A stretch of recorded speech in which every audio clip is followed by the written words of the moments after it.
Imaginas que estás de pie bajo el sol ardiente de mediados del siglo I después de Cristo. El aire huele a sudor, a sangre seca, a orín de animales y a algo más difícil de nombrar: miedo mezclado con éxtasis. Frente a ti se alza el Coliseo, recién construido, con sus 80 arcadas que parecen bocas abiertas tragando multitudes. 50.000 personas gritan al unísono.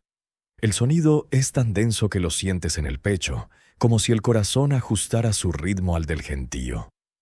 En la arena, un hombre desnudo hasta la cintura levanta un tridente. Frente a él, otro sostiene una red. Ambos saben que solo uno verá el atardecer.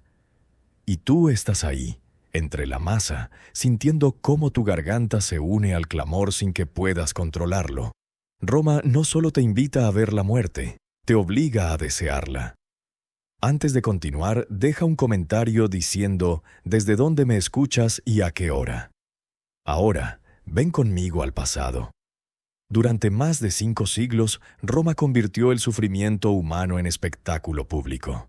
No hablamos de ejecuciones rápidas o castigos privados. Hablamos de una industria del horror perfectamente organizada, donde la crueldad era coreografiada, presupuestada y aplaudida por emperadores, senadores y niños por igual. Los romanos no inventaron la violencia, pero sí la teatralización de formas que aún hoy resultan difíciles de comprender. Construyeron estadios para ella, crearon profesiones en torno a ella, y lo más perturbador, la normalizaron hasta el punto de que un día sin sangre era un día perdido. Caminas por las calles de Roma en la madrugada.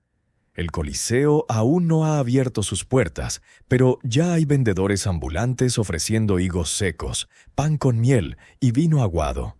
Las gradas se llenarán en cuestión de horas. Algunos ciudadanos han dormido allí desde la noche anterior para asegurar los mejores asientos. Escuchas conversaciones fragmentadas, apuestas sobre qué gladiador caerá primero, rumores sobre un lote nuevo de cristianos llegados desde Galicia, especulaciones sobre si el emperador asistirá personalmente. Nadie parece perturbado.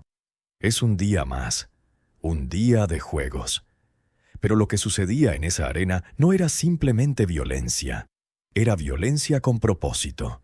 Cada ejecución, cada combate, cada cacería de animales exóticos seguía un guión invisible diseñado para reforzar el poder imperial, intimidar a los enemigos del Estado y, sobre todo, mantener a la plebe entretenida y sumisa.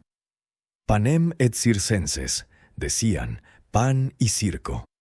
Mientras el estómago estuviera lleno y los ojos ocupados, el pueblo no cuestionaba nada. Te sientas en una grada de madera, en la sección media. No eres patricio, así que las gradas de mármol con cojines están fuera de tu alcance. Pero desde aquí ves todo.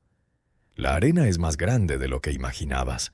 El suelo, cubierto de arena dorada traída desde África, ya muestra manchas oscuras de la jornada anterior. A tu alrededor la gente come, ríe, abraza a sus hijos. Una mujer amamanta a un bebé mientras señala la arena con entusiasmo. Un anciano ciego pregunta a su nieto qué está pasando. Un grupo de adolescentes hace apuestas con monedas de bronce. El primer acto del día se llama Damnatio ad bestias, condena a las bestias.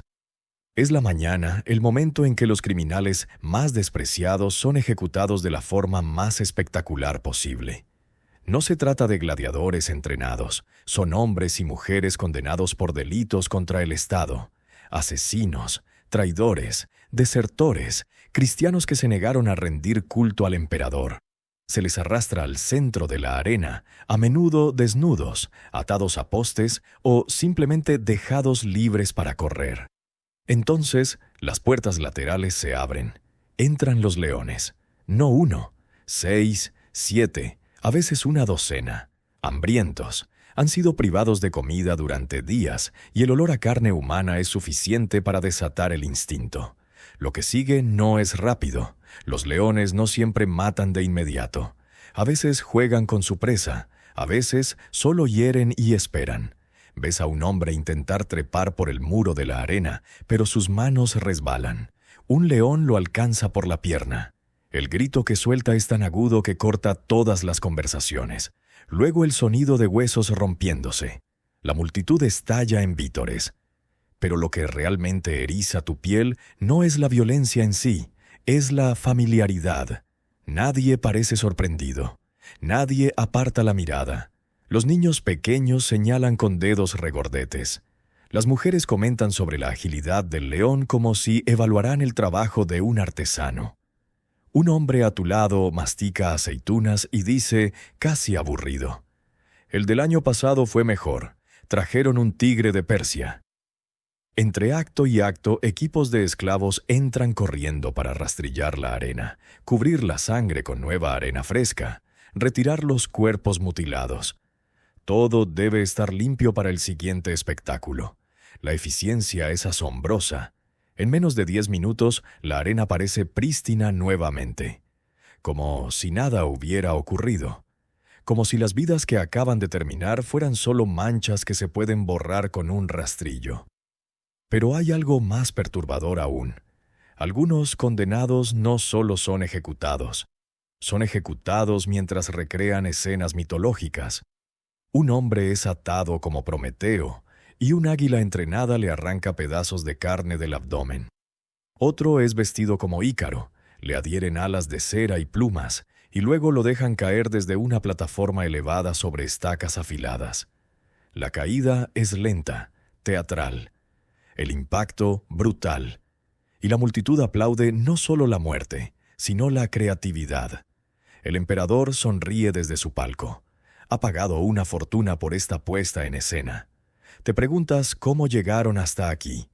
Cómo una civilización capaz de construir acueductos, escribir filosofía y crear sistemas legales complejos también puede encontrar placer en ver a un hombre desgarrado por bestias mientras sus hijos miran. Pero Roma nunca vio una contradicción en esto. Para ellos, la crueldad pública no era una barbaridad, era justicia, era orden. Era el recordatorio visible de que el Estado tenía el monopolio absoluto de la violencia y podía ejercerlo en cualquier momento, de cualquier forma, contra cualquiera. El sol sube. El calor se vuelve insoportable. Vendedores circulan entre las gradas ofreciendo agua fresca, vino diluido, frutas. Compras un poco de pan, pero el apetito no es el mismo. Algo en el aire, el olor metálico de la sangre mezclados con el sudor de 50.000 cuerpos, te revuelve el estómago. Pero no puedes irte, nadie se va. Marcharse antes del final sería visto como un insulto al emperador, una falta de respeto al espectáculo que él ha financiado generosamente para el pueblo. A medida que la mañana avanza, las ejecuciones se vuelven más elaboradas. Un grupo de criminales es obligado a luchar entre sí sin armas, solo con piedras y palos. El último en pie recibirá una muerte rápida, les prometen. Es mentira, pero pelean de todas formas. La desesperación tiene su propia lógica. Ves a dos hombres, ambos demacrados, golpeándose con una ferocidad nacida del instinto de supervivencia más primitivo. Cuando uno finalmente cae, el otro se derrumba llorando. No celebra, solo llora. La multitud abuchea. Esperaban más resistencia. Luego viene algo diferente. Un grupo de enanos es liberado en la arena. Tienen armaduras demasiado grandes para ellos, espadas pesadas que apenas pueden levantar. Se les ordena pelear. La multitud ríe. No es comedia ni tragedia. Los enanos tropiezan, caen, intentan huir. Los guardias los empujan de vuelta al centro. Algunos espectadores lanzan comida. Un niño pequeño grita: «¡Mira, papá, como los muñecos!». El padre ríe y revuelve el cabello del niño. Este es el entretenimiento familiar de Roma. Pero lo que sucedía tras esas puertas de madera bajo las gradas, en los hipogeos del Coliseo, era aún más inquietante. Allí abajo, en la oscuridad húmeda, se preparaba todo. Los condenados esperaban en celdas diminutas, algunos durante días. Podían escuchar los rugidos de las bestias en las jaulas contiguas, los gritos de quienes ya habían sido enviados arriba, el crujido de las poleas y las trampillas. Algunos oraban. Otros simplemente se mecían en silencio.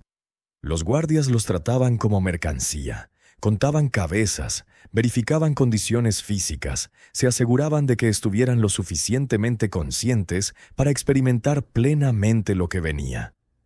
Te inclinas hacia adelante. La siguiente escena está comenzando. Es mediodía ahora y eso significa que vienen los gladiadores. Pero antes, un último espectáculo matutino. Una naumaquia en miniatura. Han inundado parte de la arena, llenándola con agua hasta la cintura. Traen pequeñas barcas y obligan a grupos de prisioneros a recrear una batalla naval. No tienen experiencia. No saben remar coordinadamente. Las barcas chocan, vuelan. Los hombres se hunden con las armaduras puestas. Algunos intentan quitárselas bajo el agua, pero los dedos desesperados no encuentran los cierres. Ves burbujas subiendo a la superficie. Luego, quietud. Los guardias pescan los cuerpos con ganchos largos y los arrastran fuera de la vista. El agua se tiñe de un rosa turbio.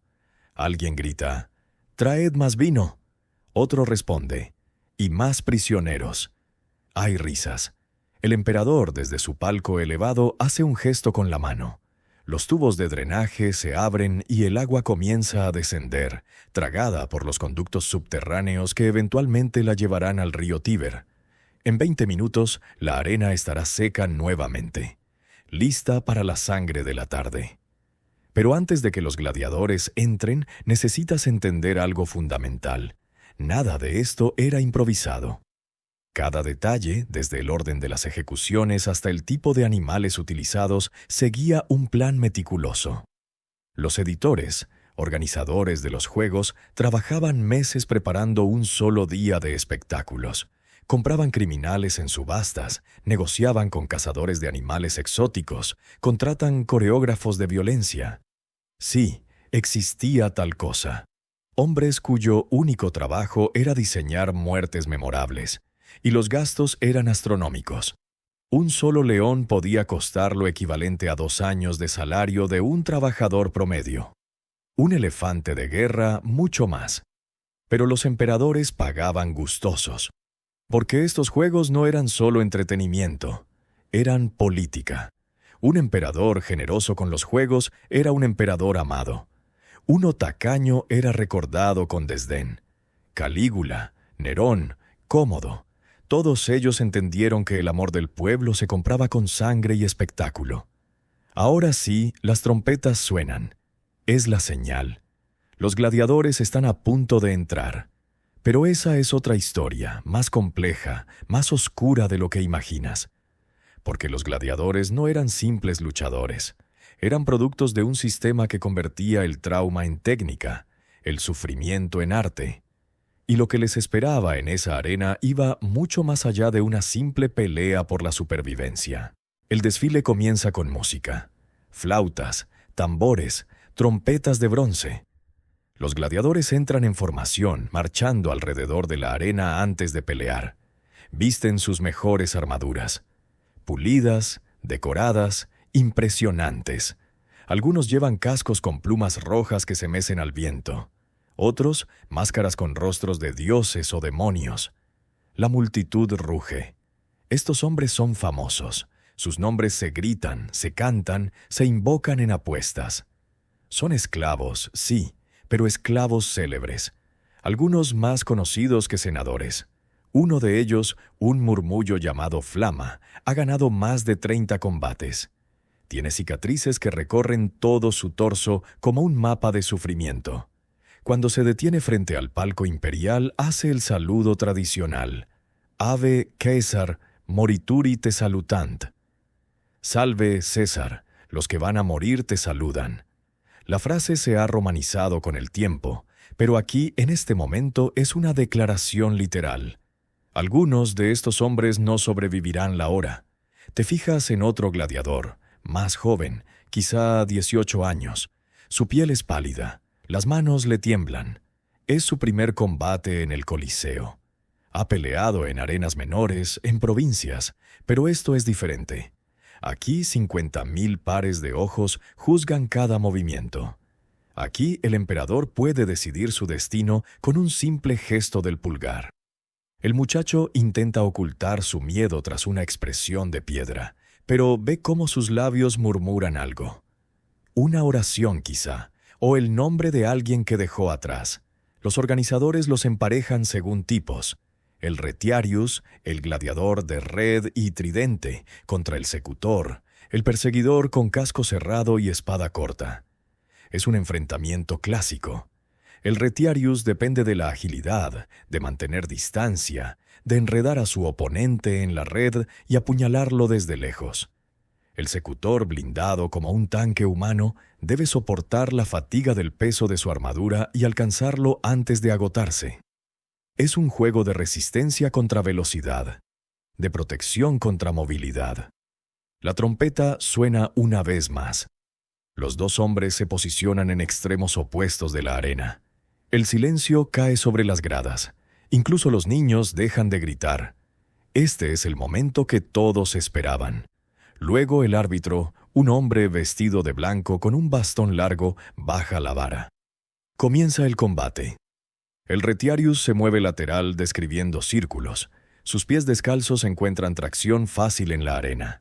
El secutor avanza pesadamente, con pasos medidos. Lleva un escudo grande, rectangular, que cubre casi todo su cuerpo.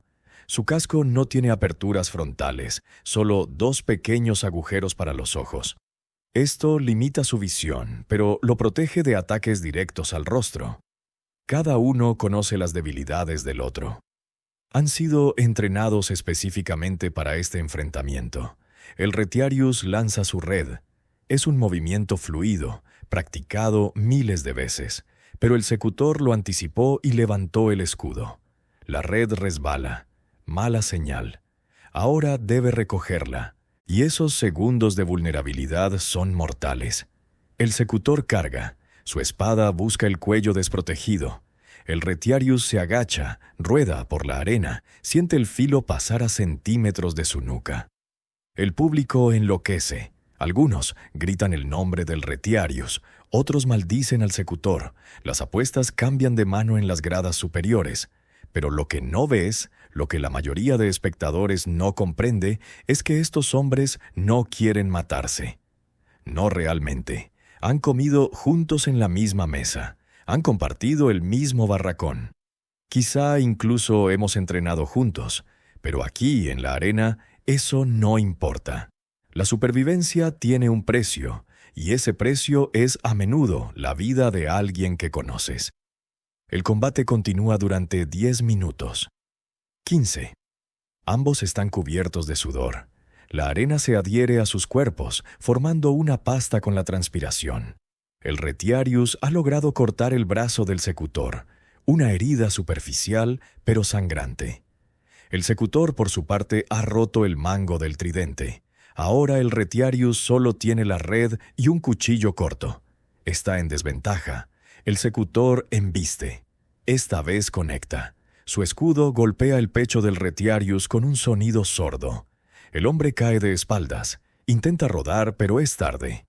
El secutor se deja caer sobre él, rodilla en el esternón, espada en el cuello. Está acabado. El retiarius levanta un dedo, el gesto de la rendición. La multitud estalla en un caos de voces contradictorias. Algunos gritan, «Iugula, mátalo». Otros, «Mite, perdónalo». El secutor mira hacia el palco imperial.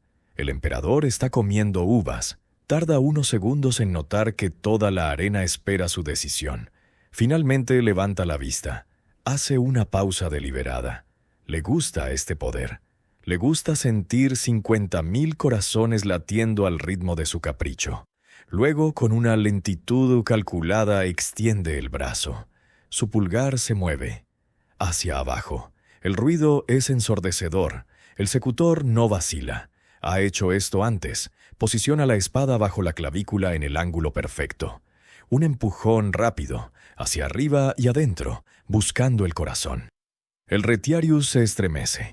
Sus ojos se abren con sorpresa, como si no pudiera creer que esto esté sucediendo realmente. Luego la luz se apaga. Su cuerpo se relaja. La arena bebe su sangre con avidez. El secutor se pone de pie, levanta su espada ensangrentada. La multitud lo aclama. Le lanzan flores, pañuelos, monedas. Un patricio rico grita desde su palco que le dará una bolsa de oro. El secutor, exhausto, agradece con un gesto. Pero sus ojos no muestran victoria, muestran cansancio. Otro día sobrevivió, otra cicatriz que cargar. Los esclavos entran a retirar el cuerpo, utilizan ganchos de hierro insertándose bajo las axilas del muerto y arrastrándolo hacia la Porta Libitinensis, la puerta de la diosa de la muerte. Es la salida por donde todos los cadáveres abandonan la arena. Afuera hay una sala donde los cuerpos son despojados de cualquier cosa de valor, armaduras, joyas, dientes de oro. Luego son apilados en carretas y llevados al Tíber o a fosas comunes. Muchos de estos hombres, celebridades en vida, terminan en el olvido en cuestión de horas. Pero no todos los gladiadores morían. La estadística, de hecho, era sorprendentemente favorable. Aproximadamente 1 de cada 10 combates terminaba en muerte. Los gladiadores eran inversiones costosas. Entrenarlos tomaba años. Alimentarlos, cuidarlos, mantenerlos en forma requería recursos significativos. Matarlos innecesariamente era un desperdicio. Así que la mayoría de las veces, si un gladiador peleaba bien, con honor y valentía, se le perdonaba. Viviría para pelear otro día, pero esa misericordia tenía un costo psicológico brutal. Cada combate era ruleta rusa. Cada vez que entras a la arena existe la posibilidad de no salir. Y con cada victoria la presión aumentaba, porque los espectadores querían verte ganar, sí, pero también querían verte sufrir. Un gladiador que ganaba demasiado fácil era aburrido. Necesitaba sangrar un poco. Necesitabas tambalearse, parecer vulnerable, hacer que la multitud creyera que estabas al borde de la derrota antes de voltear la situación. El siguiente combate es diferente. Es una noxipugna, una pelea entre condenados sin entrenamiento. A diferencia de los gladiadores profesionales, estos hombres no tienen técnica, solo desesperación. Les dan armas básicas, espadas cortas, hachas, a veces solo cuchillos, y los obligan a pelear hasta que solo quede uno. No hay rendición posible. No hay pulgar imperial que considerar, solo muerte. Entran 6 hombres, todos encadenados en pares. Las cadenas solo se romperán cuando uno de cada pareja muera. Es una crueldad adicional. Tu supervivencia depende de matar a alguien que está literalmente atado a ti. Algunos intentan cooperar, atacar a las otras parejas primero, pero el caos se impone rápidamente. Golpes salvajes, sangre que emana de heridas profundas e imprecisas. Uno de los hombres cae con el estómago abierto, sus intestinos asomándose. Se aferra a ellos como si pudiera meterlos de vuelta. Su compañero de cadena grita, tira de él, pero el moribundo solo puede arrastrarse. La multitud observa con menos entusiasmo. Esto no es arte, es carnicería. Algunos espectadores aprovechan para comprar más comida, estirarse, conversar. Los combates profesionales de gladiadores son el espectáculo principal. Estas ejecuciones disfrazadas de pelea son solo relleno, entretenimiento de medio tiempo. Pero en la escuela de gladiadores, lejos del Coliseo, la realidad era aún más compleja. Los gladiadores vivían en barracones estrechos, dormían en catres de madera, comían una dieta específica alta en carbohidratos para ganar peso y masa. Sí, contrario a la imagen moderna, muchos gladiadores eran deliberadamente gordos. La grasa adicional ofrecía una capa de protección contra cortes superficiales. Un gladiador musculoso pero delgado sangraba más fácilmente. Su entrenamiento era brutal y repetitivo. Pasaban horas golpeando postes de madera con espadas de práctica. Corrían con pesas, luchaban unos contra otros hasta el agotamiento, y vivían bajo una jerarquía férrea. Los veteranos con muchas victorias tenían privilegios, mejores camas, comida adicional, a veces incluso visitantes femeninos. Los novatos eran tratados como basura, forzados a hacer las tareas más degradantes, abusados física y psicológicamente. Y había algo más oscuro. Muchos gladiadores desarrollaban algo parecido al síndrome de Estocolmo en su vida. Después de años en la arena, algunos no sabían existir fuera de ella. Había casos documentados de gladiadores que, tras comprar su libertad, voluntariamente regresaban a pelear, no por necesidad económica, sino porque la arena era lo único que conocían. El rugido de la multitud, la adrenalina del combate, la claridad absoluta del nosotros o ellos, se volvía adictivo. Flama, el gladiador que mencionamos antes, rechazó su libertad 4 veces. 4 veces le ofrecieron la rudis, la espada de madera que simbolizaba la emancipación. Y 4 veces eligió quedarse. Murió finalmente a los 30 años, en su 34º combate, cuando un golpe en el cuello cortó su arteria carótida. Sangró en menos de 1 minuto. La multitud lo despidió con una ovación de pie. Habían amado cada uno de sus combates, y ahora que estaba muerto, ya estaban esperando al siguiente favorito. Pero entre todos los espectáculos gladiatorios había uno particularmente perverso: el gladiatrix, la gladiadora mujer. Sí, existieron, no en grandes números, pero existieron. Eran vistas como una novedad, una perversión erótica. La idea de ver a una mujer armada y sangrante satisfacía fantasías muy específicas de la audiencia romana. Los escritores de la época las describen con disgusto y fascinación a partes iguales. Suetonio menciona que Nerón organizó combates entre mujeres nobles obligadas a pelear por deudas. Imaginas a una de ellas. Una mujer de 30 años, quizá antes fue una patricia caída en desgracia. Ahora está en la arena, con armadura ligera y una espada demasiado pesada para sus brazos. Frente a ella otra mujer, más joven, esclava desde niña. Ambas saben que esto no es normal. Los hombres en las gradas no las animan como a los gladiadores. Las miran con una mezcla de lujuria y desprecio. Cuando una finalmente mata a la otra, no hay honor en ello, solo horror. Pero lo que pocas personas sabían, lo que se susurraba solo en los círculos más íntimos de Roma, era que algunos gladiadores eran amados en un sentido literal. Mujeres ricas, incluso patricias, desarrollaban obsesiones con gladiadores famosos. Pagaban fortunas para visitarlos en privado. Algunos gladiadores se convertían en amantes de la nobleza. Había escándalo, sí, pero también fascinación. La esposa del senador con el esclavo asesino, la hija del cónsul enamorada del hombre que había matado a 15 en la arena. Y cuando un gladiador verdaderamente excepcional moría, su sangre se convertía en mercancía. Había creencia de que la sangre de un gladiador caído tenía propiedades medicinales. Las mujeres la compraban para tratar la epilepsia, los hombres para curar la impotencia. Vendedores con vasijas pequeñas circulaban bajo las gradas, recogiendo sangre fresca y vendiéndose a precios exorbitantes. Nada se desperdiciaba. Ni siquiera la muerte tenía paz. El amanecer del segundo día de juegos trae algo distinto. No gladiadores, no criminales, animales, pero no cualquier animal, criaturas que la mayoría de los romanos nunca han visto fuera de la arena. Leones de Numidia, osos de Germania, elefantes de Cartago, cocodrilos del Nilo, tigres de Persia, rinocerontes de África, leopardos de Arabia. El imperio romano se extendía por 3 continentes, y desde cada rincón llegaban bestias para morir en Roma. La venatio, la cacería de animales, no era un simple espectáculo secundario.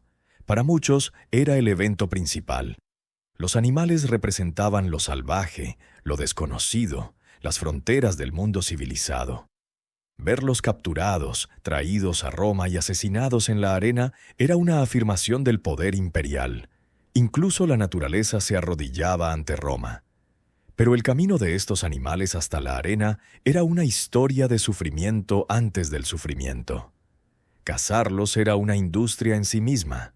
Equipos especializados de cazadores, llamados bestiarii, viajaban meses o años capturando especímenes.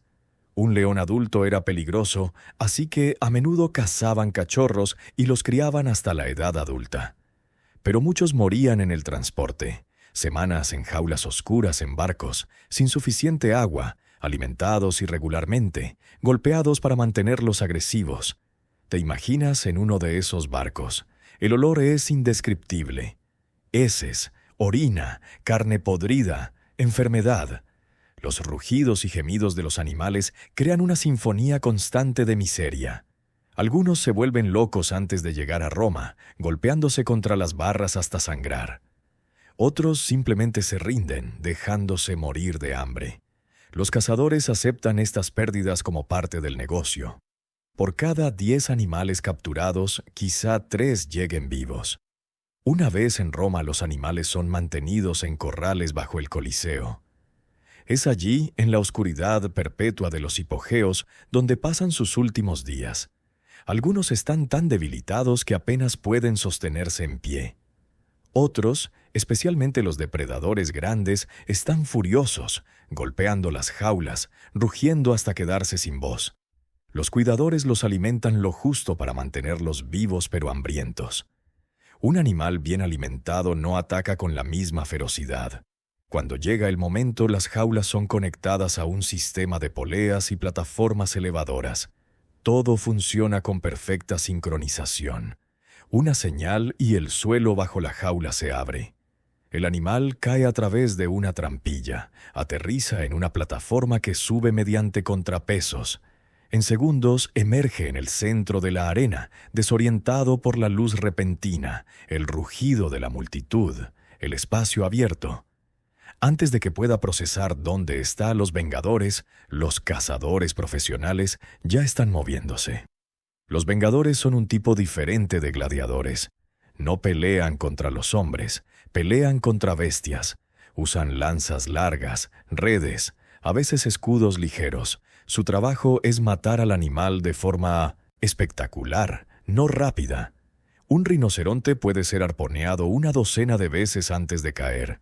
Un oso puede tener 3 lanzas clavadas en su lomo y aún así cargarlas. La agonía del animal es parte del espectáculo. Pero había categorías dentro de las ventajas. La más noble era cuando los vengadores demostraban su habilidad contra un solo animal grande: un león, un tigre, un oso. Estos combates tenían cierta teatralidad. El cazador se movía con gracia calculada, esquivando ataques, buscando el momento perfecto para clavar la lanza. La multitud apreciaba la técnica, la valentía, el riesgo real de muerte. Luego estaban las masacres. Docenas, a veces cientos de animales liberados simultáneamente para ser cazados sin arte ni propósito más allá de la destrucción. Ciervos, jabalíes, avestruces, gacelas, animales que no representaban amenaza real, simplemente corriendo en pánico mientras los vengadores los acribillaban con flechas. La arena se convertía en un matadero. La sangre formaba charcos que los esclavos no se molestaban en limpiar entre oleadas. Los cuerpos se apilaban en las esquinas. En la inauguración del Coliseo bajo Tito, en el año 80 d.C., se mataron aproximadamente 5.000 animales en un solo día. 5.000. La cifra es casi imposible de procesar. Significaba que cada minuto, durante horas, algo moría en esa arena. Los historiadores de la época lo registraron con orgullo, como un récord digno de celebración. Nadie cuestionó la crueldad, solo admiraron la logística. Pero había algo aún más perturbador: las ejecuciones combinadas. Condenados atados a animales furiosos. Un hombre amarrado a un toro salvaje, aguijoneado hasta que el animal enloquecía y lo pisoteaba hasta la muerte. Una mujer encadenó a un oso que había sido torturado durante días. Cristianos cubiertos con pieles de animales y liberados junto con perros de guerra entrenados para atacar a otros cánidos. La confusión, el terror, los gritos, todo diseñado para maximizar el sufrimiento. Y luego estaban las representaciones mitológicas con animales. Una de las más infames era la recreación del mito de Pasífae y el toro. En la leyenda, Pasífae, reina de Creta, fue maldecida para desear a un toro y se ocultó dentro de una vaca artificial para consumar ese deseo. En la arena romana esta historia se representaba, obligando a una mujer condenada a ser colocada dentro de una estructura con forma de vaca y exponerla a un toro. Lo que seguía no era teatro, era violación bestial forzada como entretenimiento público. Sentado en las gradas, intentas no mirar, pero el sonido llega de todas formas. Los gritos, los mugidos del animal, las risas de algunos espectadores, el silencio nauseabundo de otros. Incluso en una sociedad acostumbrada a la violencia extrema, esto cruzaba límites invisibles. Pero nadie se levantaba, nadie protestaba, porque protestar contra los juegos era protestar contra el emperador, y eso era traición. Entre animal y animal hay breves intermezos. Acróbatas que saltan sobre toros en movimiento, domadores que meten sus cabezas en las fauces de leones domesticados, un hombre que baila con un oso encadenado. Pero incluso estos actos seguros terminaban a veces en tragedia. Un oso que de repente recordaba su naturaleza. Un león que decidía que el hambre era más fuerte que el entrenamiento. Cuando eso sucedía, los guardias corrían con lanzas para matar al animal, pero a menudo era tarde para el domador. Los elefantes eran particularmente problemáticos, demasiado inteligentes, demasiado conscientes de su situación. Había registros de elefantes que se negaban a pelear, que simplemente se quedaban quietos en la arena, ignorando los aguijones, las lanzas, los gritos. Esto enfureció a los organizadores. Un elefante que no se defendía arruinaba el espectáculo. Así que aumentaban la tortura. Fuego, ácido en los ojos, cortes en las patas. Eventualmente el dolor vencía al estoicismo. Pero hubo un incidente famoso durante el reinado de Pompeyo. Trajo 20 elefantes para una venatio especial. Los animales, acorralados y heridos, comenzaron a cargar contra las barreras que separaban la arena de las gradas. El público entró en pánico. Algunos intentaron huir. Los elefantes, con trompetas alzadas, emitían sonidos que los testigos describieron como lamentos casi humanos. Plinio el Viejo escribió que algunos espectadores conmovidos lloraron, pero no detuvieron el espectáculo. Los elefantes fueron eventualmente asesinados, pero el incidente dejó una incomodidad persistente. Y es que incluso Roma tenía sus límites morales, aunque retorcidos. Matar hombres era justicia. Matar criminales era orden. Pero la masacre de animales inteligentes que suplicaban por sus vidas comenzaba a parecer excesiva. No lo suficientemente excesiva como para detenerla, pero sí como para generar comentarios incómodos en las cenas de los patricios. Lo que la mayoría no veía era el impacto ecológico. Especies enteras fueron diezmadas para alimentar la arena. Los leones del norte de África, antes numerosos, comenzaron a escasear. Los hipopótamos del Nilo se retiraron río arriba, lejos de las zonas de captura. Los elefantes del norte de África eventualmente se extinguieron por completo, cazados hasta el último ejemplar. Roma literalmente vació continentes de su fauna para unos momentos de entretenimiento. Pero quizá lo más escalofriante era la naturalización. Los niños que crecían viendo estas masacres las consideraban normales. Un niño de 8 años podía sentarse junto a su padre, comiendo nueces, mientras un leopardo desgarraba a un hombre. Esa era su infancia. Esa era su educación sobre la vida, la muerte, el poder y la justicia. ¿Qué tipo de adultos producía esa crianza? ¿Qué nivel de desensibilización hacia el sufrimiento desarrollaban? Hay un relato de San Agustín sobre un amigo suyo, Alipio, que fue arrastrado a los juegos contra su voluntad. Alipio juró que cerraría los ojos, que no miraría, pero cuando la multitud rugió ante una muerte particularmente brutal, abrió los ojos solo un segundo. Y ese segundo fue suficiente. Quedó enganchado. Agustín escribió que Alipio se volvió adicto a los juegos, que asistía constantemente, que la violencia se había convertido en una droga para él. Y es que había algo profundamente psicológico en estos espectáculos. No era solo sadismo. Era catarsis, Los romanos vivían en una sociedad violenta, imperial, constantemente en guerra. La muerte era omnipresente. Ver esa muerte ritualizada, controlada, convertida en arte dentro de la arena, les permitía procesar su propia mortalidad, su propio miedo. Era terror domesticado. Pero los animales no tenían esa narrativa. Para ellos no había gloria, ni honor, ni posibilidad de victoria. Solo confusión, dolor y muerte. Un león arrancado de las llanuras africanas moría sin entender por qué. Un oso germano caía sin comprender qué crimen había cometido. Su única transgresión era existir en un mundo donde Roma necesitaba símbolos de conquista. Al final del día, cuando las puertas se cierran y las gradas se vacían, equipos de esclavos entran a limpiar. Tienen que retirar toneladas de cadáveres animales. La carne es vendida a carniceros de bajo nivel que la distribuyen en los barrios pobres. Algunos romanos cenaron esa noche sin saber que estaban comiendo el oso que vieron morir horas antes.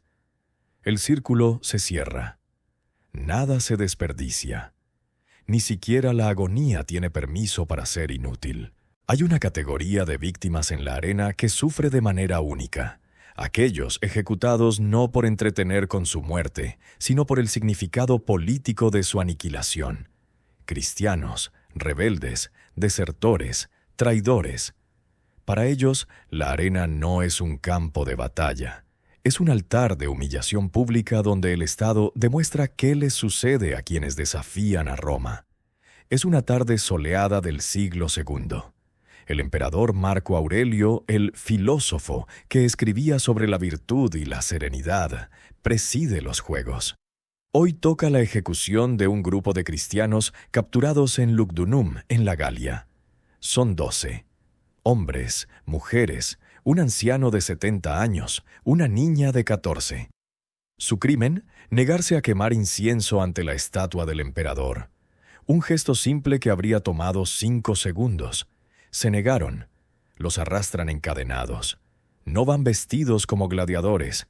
Van con sus ropas cotidianas, sucias, rasgadas. Algunos llevan días sin comer. Otros han sido torturados previamente. Dedos rotos, quemaduras, flagelaciones, pero sus rostros muestran algo que desconcierta a los espectadores. No miedo, sino algo cercano a la paz. Algunos cantan himnos en voz baja. Otros simplemente caminan con los ojos cerrados, labios moviéndose en oración silenciosa. La multitud reacciona con un odio visceral. Gritan insultos. ¡Ateos! Es el más común. Sí, ateos, porque los cristianos no adoran a los dioses de Roma, solo a su Dios invisible. Para los romanos, eso los convierte en peligrosos nihilistas que ponen en riesgo la Pax Deorum, la paz con los dioses que mantiene seguro al imperio. Un cristiano sin quemar incienso al emperador es una grieta en el orden cósmico. Los separan en grupos. A los primeros 4 los atan a postes en el centro de la arena. Luego traen haces de leña, aceite, antorchas. Van a ser quemados vivos. Los guardias apilan la madera alrededor de sus pies, empapan todo con aceite. Uno de los condenados, un hombre de unos 40 años, grita hacia las gradas: «Perdónalos, Señor, porque no saben lo que hacen». Algunos espectadores ríen, otros escupen. Nadie parece conmovido. Encienden las antorchas, las llamas suben rápido. El aceite acelera el proceso. En segundos, los 4 están envueltos en fuego. Los gritos comienzan de inmediato, sonidos primarios, inhumanos, que perforan el aire. El olor a carne quemada se extiende por las gradas. Algunos espectadores se cubren la nariz con telas perfumadas. Otros simplemente se acostumbran. El fuego no mata rápido. Tarda minutos. Minutos en los que cada segundo es una eternidad de agonía. Uno de ellos, una mujer joven, deja de gritar antes que los demás. El humo la ha asfixiado primero, una pequeña misericordia. Los otros 3 siguen convulsionando contra las cuerdas mientras sus cuerpos se carbonizan. La grasa corporal se derrite y alimenta el fuego. Eventualmente los gritos se convierten en gemidos. Luego silencio. Solo el crepitar de las llamas consumiendo lo que queda. Pero los organizadores del espectáculo no están satisfechos. 4 muertes rápidas no justifican el esfuerzo de capturarlos, así que para los siguientes condenados planean algo más elaborado. Traen a la niña de 14 años. Es pequeña, delgada, con el cabello oscuro enmarañado. Sus ojos están hinchados de tanto llorar, pero su expresión muestra una determinación antinatural para su edad. La desnudan. La multitud enloquece con excitación morbosa. Algunos gritan obscenidades, otros hacen gestos. Para ellos, la humillación es parte del castigo. Un cristiano no merece morir con dignidad. La niña intenta cubrirse con las manos, pero los guardias se las atan a la espalda. Luego la envuelven en una red de cuero, la cuelgan de una cuerda y la elevan sobre la arena. Abren una jaula. Sale un toro, pero no cualquier otro. Uno que ha sido torturado durante horas, pinchado con aguijones calientes, privado de agua. Está furioso, confundido, listo para atacar cualquier cosa. Ven la red colgante balanceándose. El toro carga. La niña choca contra los cuernos. El impacto produce un sonido horrible. El toro la embiste repetidamente, confundido por la red, atacando con furia ciega. La niña grita, pero sus gritos son ahogados por el rugido de la multitud. Finalmente la red se rompe. El cuerpo cae a la arena.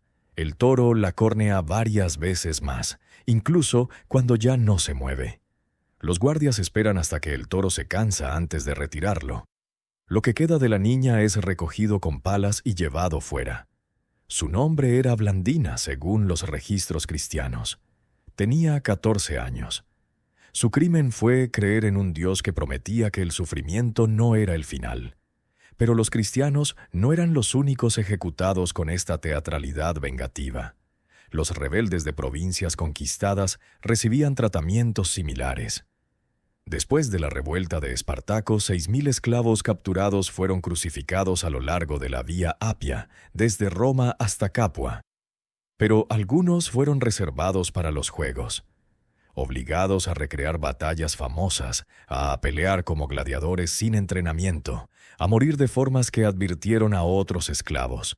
Esto es lo que sucede cuando desafías a Roma. Había una ejecución particularmente sádica llamada túnica molesta. La túnica dolorosa.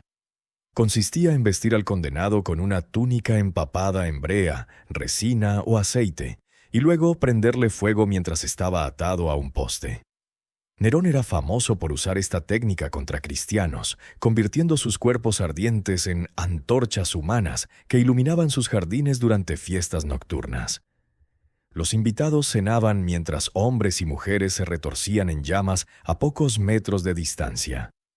Los registros hablan de un caso donde un alto oficial romano acusado de traición fue obligado a vestir las ropas de su rango más alto. Túnica senatorial, anillos de oro, corona de laurel. Luego fue atado y despellejado vivo mientras aún vestía estos símbolos. Mensaje era claro. Tu rango no te protege. Tu estatus no significa nada. Roma es más grande que cualquier individuo. Pero quizá lo más escalofriante de estas ejecuciones era su naturalización. Los padres traían a sus hijos. Las madres amamantaban bebés mientras veían a otros seres humanos ser desgarrados. Los vendedores ambulantes circulaban ofreciendo dulces, frutas y vino. Era un día de campo, un evento social. La muerte no era el espectáculo principal, lo era la reafirmación del poder imperial. Cada grito de agonía era una lección cívica. Así mantiene Roma el orden. Y había una hipocresía sutil pero profunda. Roma se veía a sí misma como civilizada. Miraban con desprecio a los bárbaros del norte que, según ellos, eran salvajes y primitivos. Pero esos mismos bárbaros quedaban horrorizados cuando visitaban Roma y presenciaban los juegos.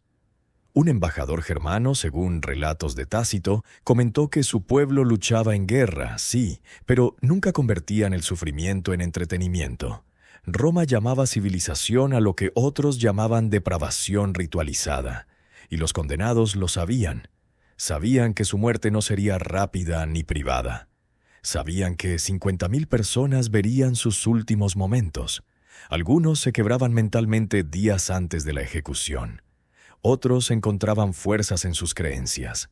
Los cristianos en su Dios, los rebeldes en su causa, los filósofos estoicos en su aceptación del destino. Pero todos, sin excepción, morían sabiendo que su agonía sería entretenimiento para otros. Hay un relato de una mujer llamada Perpetua, cristiana de Cartago, ejecutada en el año 203 d.C. Escribió un diario desde prisión. Describió sus sueños, sus miedos, sus conversaciones con su padre que le rogaba que renunciara a su fe. Se negó. El día de su ejecución fue llevada a la arena con otras cristianas. Una vaca salvaje las embistió repetidamente. Perpetua cayó, su túnica se rasgó, quedó expuesta. Su primera reacción no fue protegerse de la vaca, sino cubrir su desnudez. Incluso frente a la muerte, la vergüenza social era más potente que el miedo físico. Finalmente, cuando la vaca no logró matarlas completamente, un gladiador fue enviado a terminar el trabajo. Pero era joven, inexperto. Su primer golpe erró. Perpetua, según los testimonios, tomó su mano y guió la espada hacia su propia garganta. Eligió el momento exacto de su muerte. En un mundo donde todo control le había sido arrebatado, ese pequeño acto de autonomía final fue su último gesto de desafío. Y cuando todo terminaba, cuando los cuerpos eran retirados y la arena rastrillada, la vida continuaba. Los espectadores regresaban a sus casas, cenaban, hacían el amor, dormían. Algunos soñaban con lo que habían visto. Otros simplemente esperaban los próximos juegos, porque en Roma la muerte no era el final de nada. Era solo el intervalo entre un espectáculo y el siguiente. Hay un aspecto de los juegos romanos del que pocas fuentes hablan directamente, pero que emerge de referencias fragmentadas en cartas, grafitis y documentos legales. La presencia y participación de niños. No solo como espectadores, sino como víctimas, como participantes forzados, como mercancía en el teatro de la crueldad. Un edicto del emperador Septimio Severo del año 200 a.C. prohibió el uso de niños menores de 14 años en combates de gladiadores. Pero la existencia misma de la ley confirma que estaba sucediendo. Habían existido niños gladiadores. Niños entrenados desde los 6 o 7 años, comprados de familias desesperadas o capturados en guerras, moldeados en armas humanas antes de entender qué era la vida. Imaginas a uno de esos niños. Tiene 9 años. Fue vendido por su padre, un campesino arruinado por las deudas. El lanista, el empresario que administra la escuela de gladiadores, lo compró por un puñado de monedas. Ahora duerme en un catre diminuto en un barracón que huele a sudor rancio y sangre vieja. Su entrenamiento es brutal. Lo golpean si no levanta el escudo lo suficientemente rápido. Lo privan de comida si pierde en las prácticas. Lo encierran en la oscuridad si llora. A los 11 años tiene su primer combate real. No en el Coliseo, no frente al emperador. En una arena provincial, en un pueblo donde los juegos son más baratos y las reglas más laxas. Su oponente es otro niño, quizá un año mayor, un poco más grande. Les dan espadas romas, no afiladas, pero lo suficientemente pesadas como para partir huesos. El combate dura 6 minutos. El otro niño cae con el cráneo fracturado. Él sobrevive. Esa noche vomitó hasta quedar vacío. Pero al día siguiente lo entrenan de nuevo. Estos niños gladiadores eran vistos como curiosidades. Algunos patricios ricos los coleccionaban como mascotas peligrosas. Los hacían pelear en fiestas privadas, combates pequeños en patios interiores, mientras los invitados bebían y apostaban. Un escritor satírico, Juvenal, menciona con disgusto a un anfitrión que organizaba juegos infantiles, donde niños esclavos se lastimaban entre sí para diversión de los asistentes. Pero había algo peor. Algunos niños eran usados en las venaciones no como cazadores, sino como cebo. Demasiado pequeños para luchar, pero lo suficientemente ágiles para correr, eran liberados en la arena con animales hambrientos. La idea era ver cuánto podían sobrevivir, cuán rápido podían moverse antes de ser alcanzados. Era una carrera donde el premio por llegar a la salida era solo vivir un día más. Un grafiti encontrado en Pompeya dice: «Vi a un niño ser perseguido por un oso. Corrió tan rápido que casi escapó. Casi». La casualidad del tono es lo que hiela la sangre. No hay horror en las palabras, solo una observación, como quien comenta sobre una carrera de caballos. Y luego estaban los niños espectadores.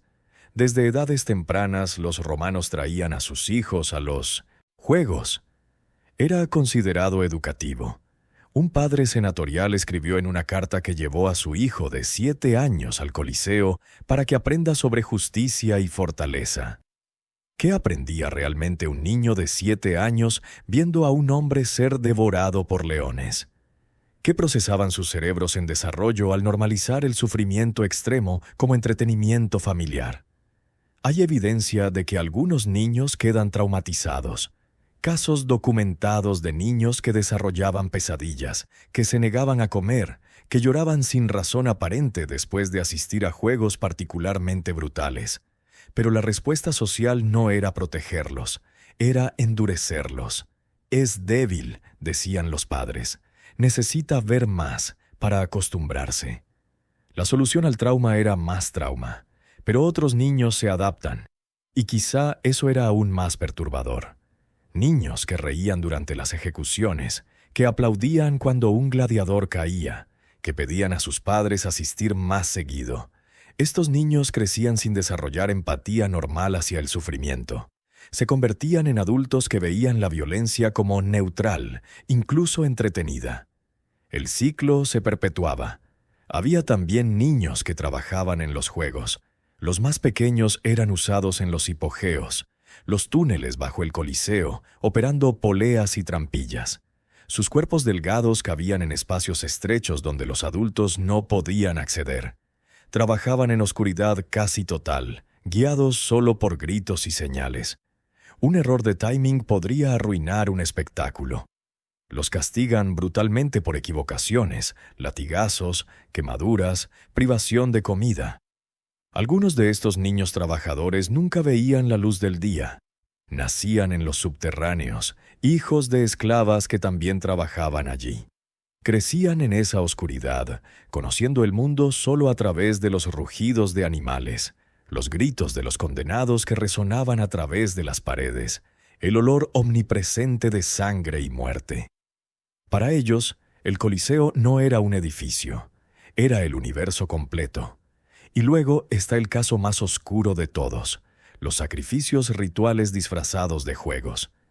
Aunque Roma oficialmente había abolido los sacrificios humanos siglos atrás, en la arena encontraron una laguna legal.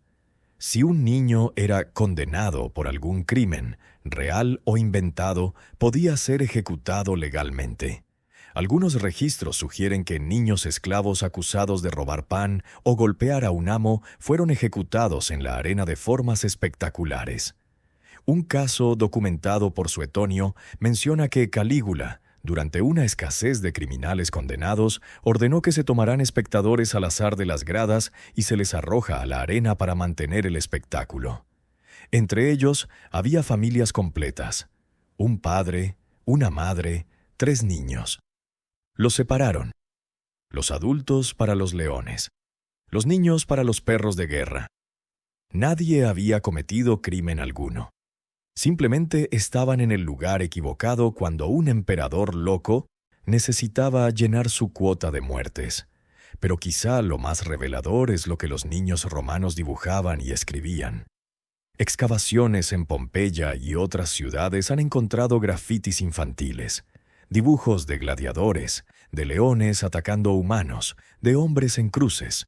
Un dibujo encontrado en una pared baja, claramente hecho por una mano pequeña, muestra una figura humana con brazos extendidos y lo que parece ser un león mordiéndole. Debajo, en letras temblorosas, «Este soy yo cuando sea grande». Un niño de 6 o 7 años dibujando su propia fantasía de ser devorado por un león. ¿Era curiosidad? ¿Miedo procesado a través del arte? ¿O era admiración, el deseo de ser parte del espectáculo de alguna manera? Es imposible saberlo. Pero la imagen permanece inquietante en las paredes de una ciudad que murió hace 2 milenios. Los educadores romanos debatían sobre esto. Algunos, como Séneca y Marco Aurelio, expresaron incomodidad con llevar niños a los juegos más brutales.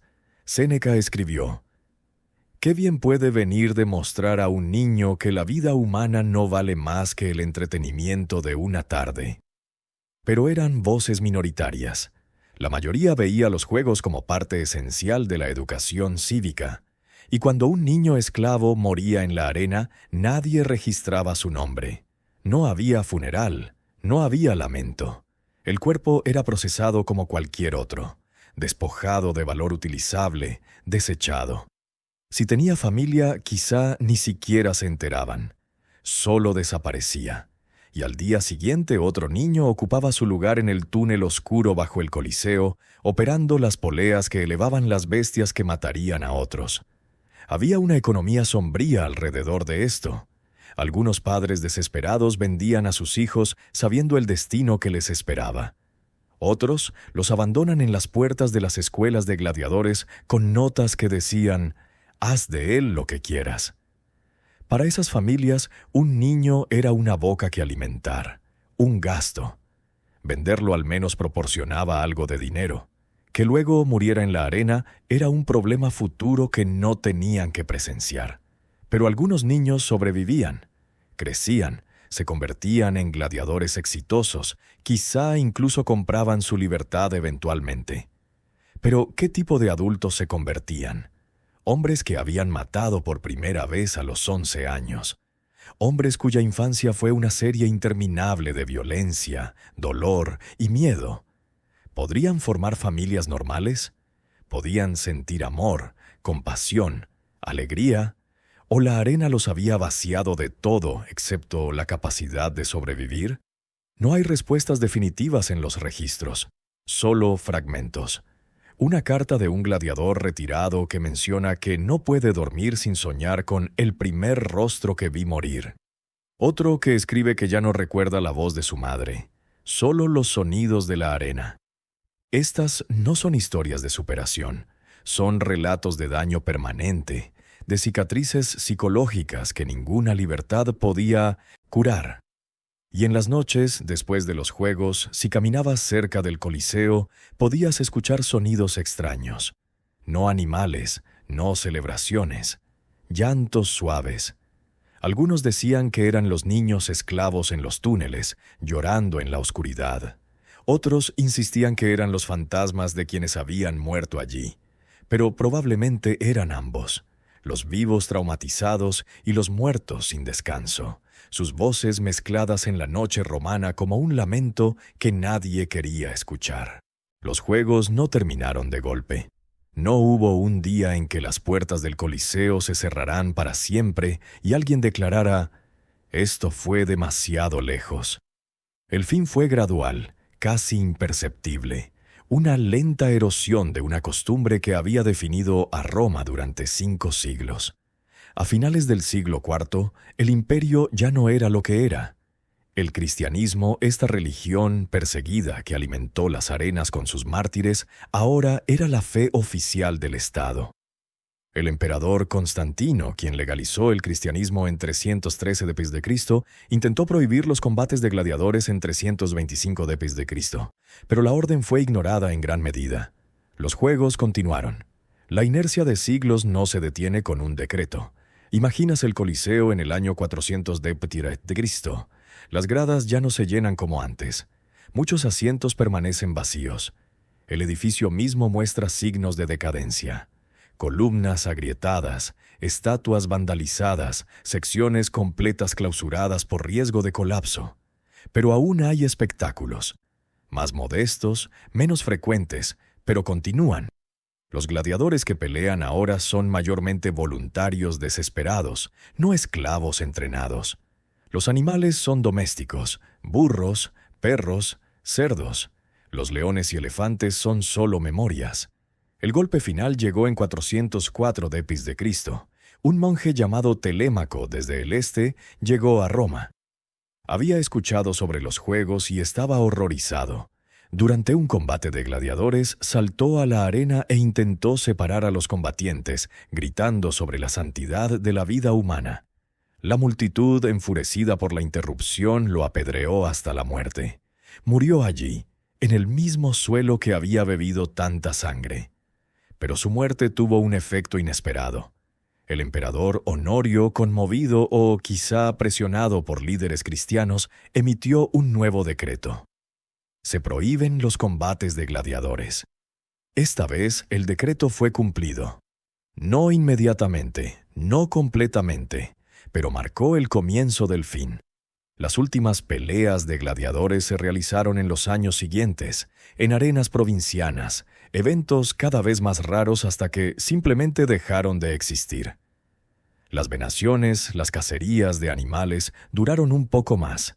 Continuaron hasta mediados del siglo VI. Para entonces, Roma había sido saqueada múltiples veces. El Imperio Occidental había caído.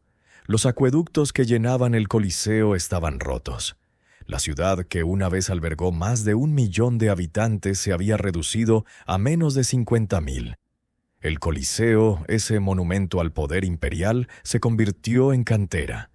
Los romanos medievales saquearon su mármol y sus metales para construir iglesias, pero el edificio resistió, vacío, habitado solo por mendigos y animales salvajes que anidaban en sus ruinas.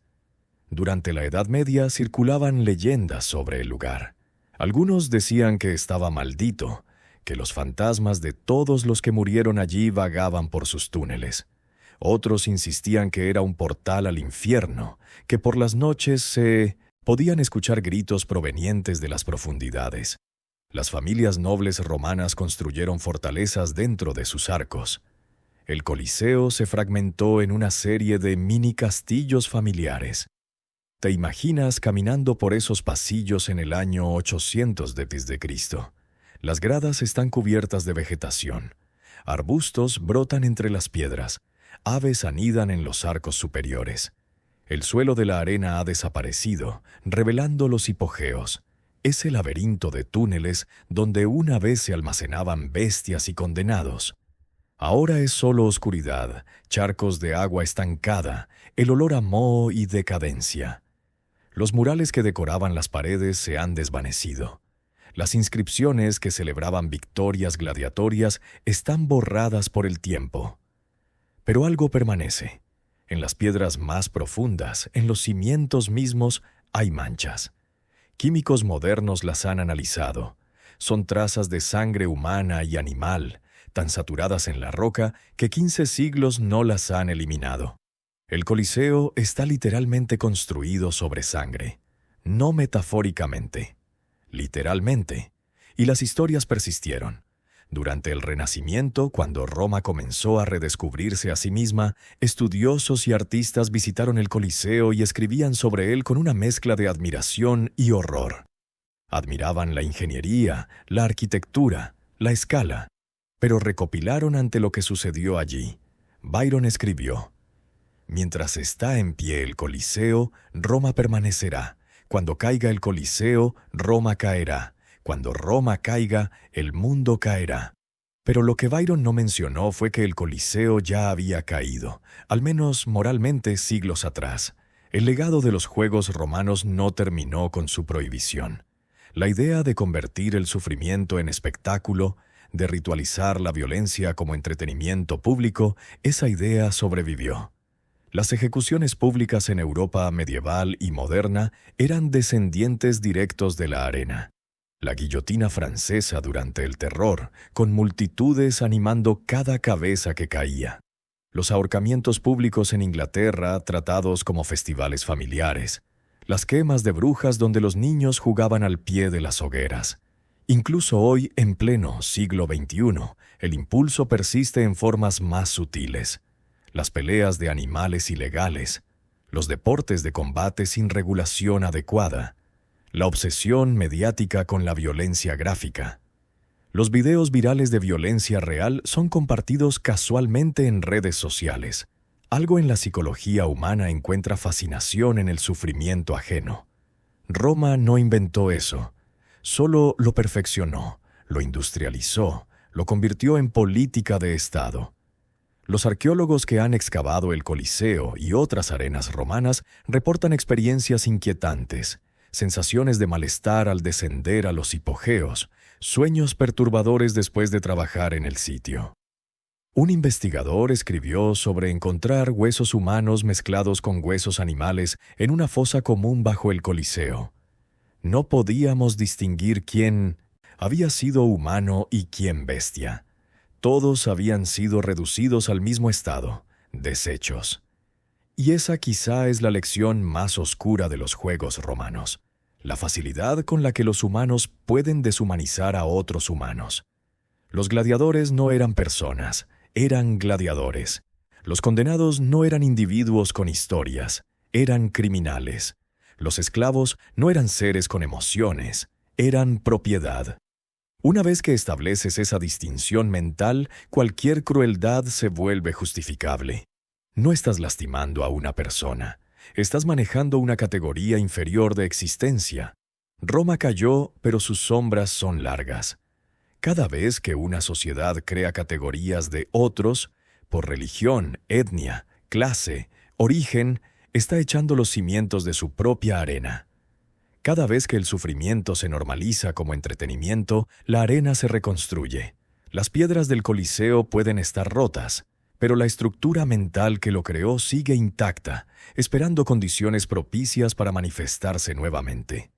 Hay un momento específico en los últimos días de los Juegos que los historiadores han debatido durante siglos. En algún punto del siglo V, mientras el imperio colapsaba, mientras Roma era saqueada por visigodos y vándalos, mientras el hambre y la peste consumían la ciudad, alguien organizó un último espectáculo. No sabemos exactamente cuándo. No sabemos quién, pero sabemos que sucedió. Un intento desesperado de revivir la gloria pasada, de pretender que Roma seguía siendo eterna. Los registros son fragmentarios, pero pintan una imagen desoladora. Gradas medio vacías, gladiadores viejos y oxidados en sus habilidades, animales domésticos en lugar de bestias exóticas. No fue grandioso, fue patético. Una civilización agonizante intentando recordar quién fue alguna vez, fracasando incluso en eso. Cuando terminó, los espectadores se marcharon en silencio. No hubo vítores, solo un reconocimiento tácito de que algo había terminado definitivamente. Pero antes de que todo acabara, antes de que las puertas se cerraran por última vez, hubo un último grupo de personas que pisó esa arena. Los cristianos que venían a orar por las almas de todos los que habían muerto allí. Se arrodillaban en el mismo suelo donde sus predecesores habían sido martirizados. Cantaban himnos donde antes resonaban gritos. Ofrecían perdón donde antes solo hubo venganza. Algunos los llamaban tontos. Los muertos están muertos, decían. ¿Por qué rezar por quienes se han ido? Pero los cristianos entendían algo profundo. Los muertos del Coliseo no podían descansar porque su sufrimiento se había convertido en espectáculo. Sus muertes habían sido robadas de significado y transformadas en entretenimiento. Reclamar ese espacio como sagrado, reconocer la humanidad de cada víctima, era un acto de resistencia contra todo lo que el Coliseo representaba. Y lentamente, muy lentamente, el Coliseo cambió de significado. De símbolo de poder imperial se convirtió en recordatorio de fragilidad humana. De celebración de la crueldad pasó a ser advertencia contra ella. Pero ese proceso tomó siglos, y no fue completo. Incluso hoy, muchos visitantes caminan por sus ruinas mirando solo la ingeniería, la arquitectura, sin procesar completamente el horror que allí se desarrollaba. ¿Te imaginas allí ahora, en el siglo XXI, de pie en el centro de la arena? Turistas te rodean, tomando fotografías, riendo, comiendo helados. Un guía explica sobre el sistema de poleas con entusiasmo técnico. Los niños corren por los pasillos donde una vez esperaban los condenados. Todo es historia ahora. pasado seguro, muerto y enterrado. Pero si te quedas quieto, si cierras los ojos, si dejas que tu imaginación trabaje, puedes casi escucharlo. El rugido de 50.000 voces. El rugido de bestias hambrientas. El choque de metal contra metal. Los gritos, los lamentos, el silencio final cuando alguien exhala su último aliento, y la multitud, satisfecha, pasa al siguiente acto. Roma nos enseñó muchas cosas: derecho, arquitectura, ingeniería, política, literatura. Pero también nos enseñó algo más oscuro: la capacidad humana para normalizar lo atroz, para convertir el sufrimiento en sistema, para mirar el horror directamente y no solo tolerarlo, sino aplaudirlo. Los espectáculos del Coliseo cruzaron todos los límites porque Roma nunca creyó que hubiera límites que respetar. Para ellos, el poder era su propio justificante. Sí podían hacerlo, tenían derecho a hacerlo, y 50.000 ciudadanos gritando aprobación confirmaban que estaban en lo correcto. Pero estaban equivocados, profundamente, imperdonablemente equivocados, y eventualmente el peso de esa maldad contribuyó a su caída. No fue la única causa, no fue ni siquiera la principal, pero una civilización que se alimenta de crueldad eventualmente se devora a sí misma. Los gladiadores que entrenó algún día fueron usados por generales ambiciosos para atacar la misma Roma. Los soldados brutalizados en la arena se convirtieron en soldados brutales en los campos de batalla. La violencia ritualizada se metastatiza en violencia caótica. Y cuando Roma finalmente cayó, cuando los últimos emperadores occidentales fueron depuestos, cuando las tribus germánicas reclamaron la ciudad, el Coliseo ya estaba vacío. El último rugido de la multitud se había desvanecido años atrás.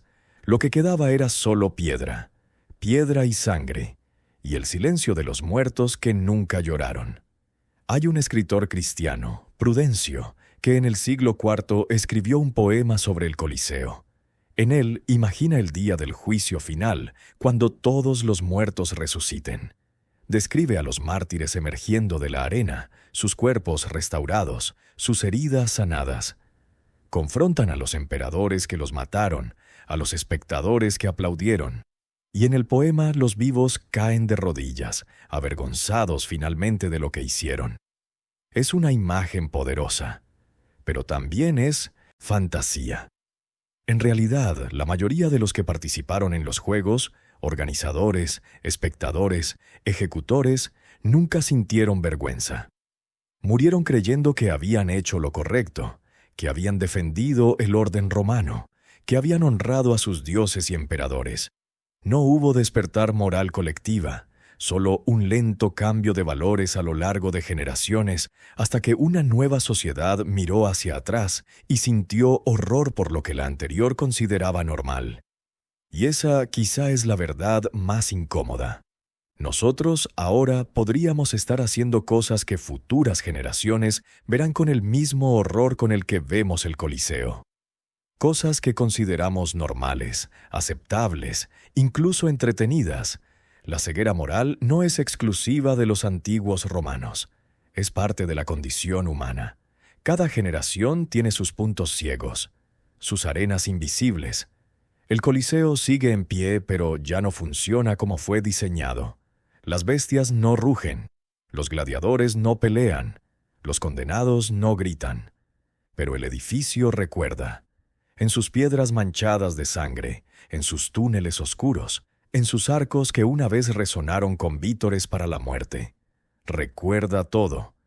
Y nos desafía a recordar también, a no mirar hacia otro lado, a no romantizar, a reconocer lo que fue, el ejemplo más perfeccionado de la crueldad humana institucionalizada. Y cuando finalmente dejas el Coliseo, cuando caminas de vuelta a las calles modernas de Roma, cuando te mezclas con turistas y residentes locales viviendo sus vidas cotidianas, llevas algo contigo. Quizá es incomodidad, quizá es tristeza, quizá es simplemente una pregunta que no tiene respuesta fácil. ¿Cómo? ¿Cómo llegaron hasta allí? ¿Y qué nos impide a nosotros llegar a nuestro propio allí? La respuesta no está en las ruinas, está en la elección diaria de ver la humanidad en cada persona, de resistir la tentación de crear otros a quienes se pueda deshumanizar, de rechazar el espectáculo del sufrimiento sin importar cómo se empaqueta, de recordar que cada vida tiene valor intrínseco, incluso, especialmente, aquellas que la sociedad marca como prescindibles. Roma nos dejó carreteras, leyes, idiomas, pero también nos dejó esta lección oscura. La civilización es frágil, la crueldad es fácil, y la línea entre ambas es más delgada de lo que nos gustaría creer. El Coliseo espera, silencioso ahora, pero no olvidado, un recordatorio permanente de hasta dónde puede caer la humanidad cuando el poder no tiene límites y la crueldad no tiene consecuencias. Y en ese silencio, en esa piedra manchada de sangre, en esos túneles oscuros donde una vez resonaron los últimos momentos de miles, hay una advertencia que cada generación debe escuchar. Nunca más. No de esta manera. No en nuestra vigilancia. Pero la historia sugiere que no aprenderemos, que encontraremos nuevas arenas, nuevos espectáculos, nuevas formas de convertir el sufrimiento en entretenimiento. Porque el Coliseo no fue una aberración, fue la expresión más pura de algo que siempre ha habitado en el corazón humano, la capacidad de mirar el dolor ajeno y encontrar en él no compasión, sino placer. Roma cayó hace 1500 años, pero el Coliseo permanece, y con él la pregunta que nunca deja de ser relevante. ¿Qué estamos dispuestos a hacer, a tolerar, a celebrar, cuando nadie nos detiene? Si esta historia te acompañó esta noche, deja tu like, suscríbete y cuéntame qué detalle te sorprendió más en los comentarios.